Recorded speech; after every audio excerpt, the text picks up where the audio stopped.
Hi, I'm Mike Thompson, and in this video I'm going to show you how I'm going to make the doors for my shed. I've already made one door. I'm going to go ahead and make the second one now. I'm going to start by cutting the two long vertical pieces for the door frame out of these two 8-foot 2x4s. Each of these vertical pieces is going to be 94 inches long.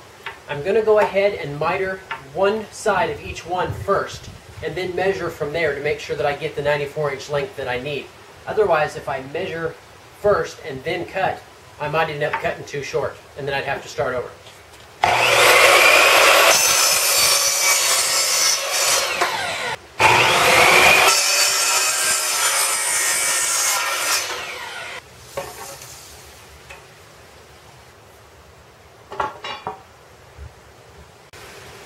Now I'm going to do the same thing. I'm going to make my top and my bottom pieces out of 40-inch lumber.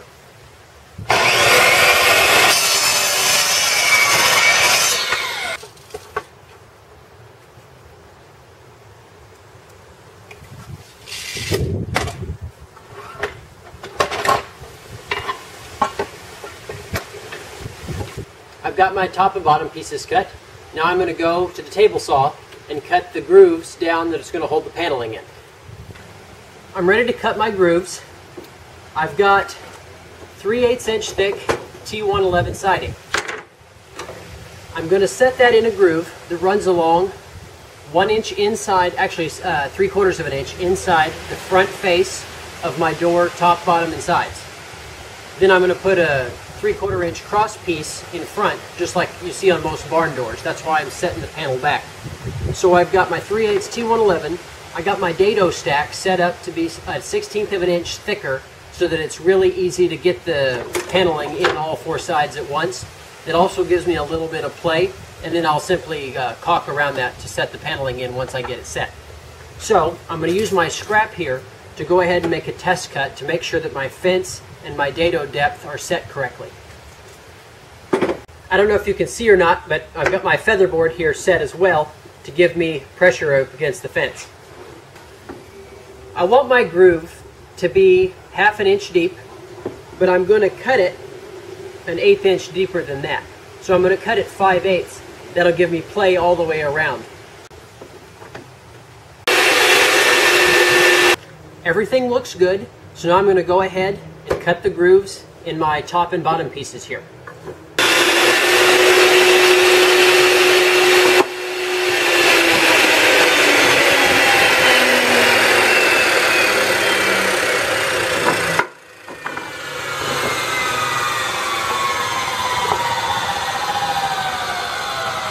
And that's going to sit in there just like that.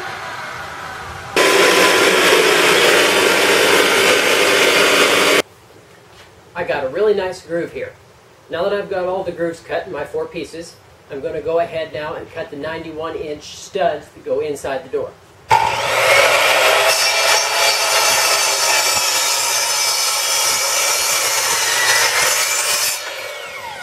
It's going to be 38 by 92. Now, the key thing here is I want this center panel line to be in the center of my door. So I'm going to measure out from there and use the center of this as my reference line rather than one of the 2 edges.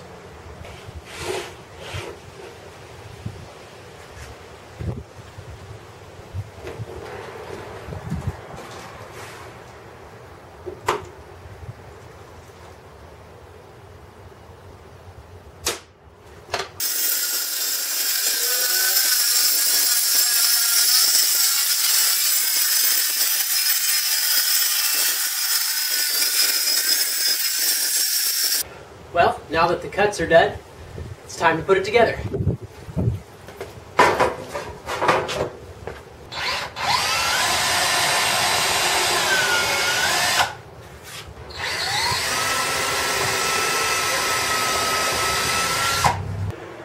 Well, it's a new day.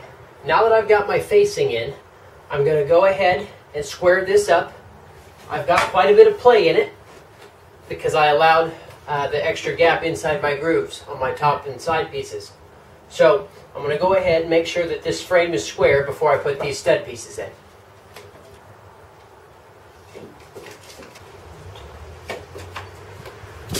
I'm putting them this way to to give me a little bit more rigidity in this dimension here. I also want to have enough space if later down the line I want to put a piece of drywall on the inside face of the door, or plywood maybe. So with the way I've got it set up, I will have exactly a ½ inch of space between the top face of these studs and this face on my door frame.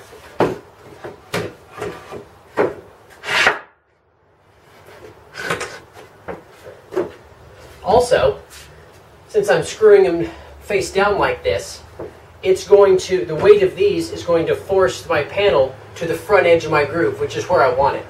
Then it's easy to fill in the back gap if I need to later.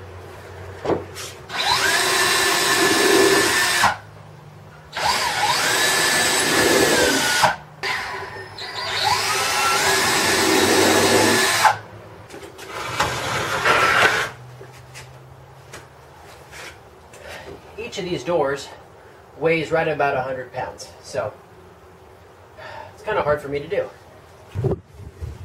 I've got my 1x4 cross piece cut. I've got it laid out exactly where I want it. Now I'm marking where my corner cuts are going to be. I could have used math, but the math might lie when the wood isn't exactly perfect. So this way I can't fail. So I've got it laid out. I'm just going to make a couple quick marks as to where my cuts ought to be, then I'm going to make them. Now I'm going to draw a line so that I can transfer my mark to the top edge of the board.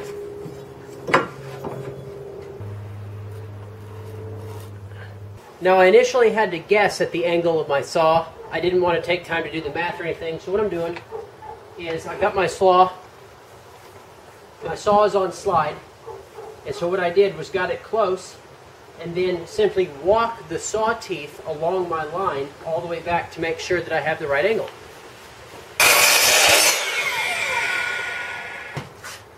Perfect fit.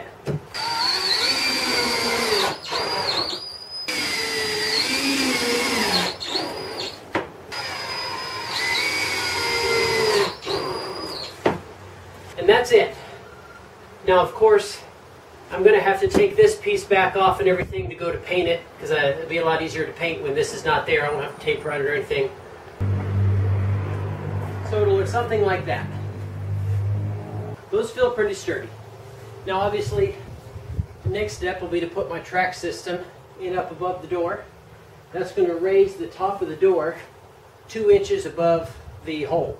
So I'll have a 2-inch overlap on the bottom, on the top, and then I'll have a 4-inch overlap on each side. And then these will lap in the middle with a tongue and groove system. So now I'm going to go ahead and plug up all my eaves inside and get that all going. But there's not much to see there, so I'll be back next time there's something interesting to show you. But thanks for watching. I really appreciate it.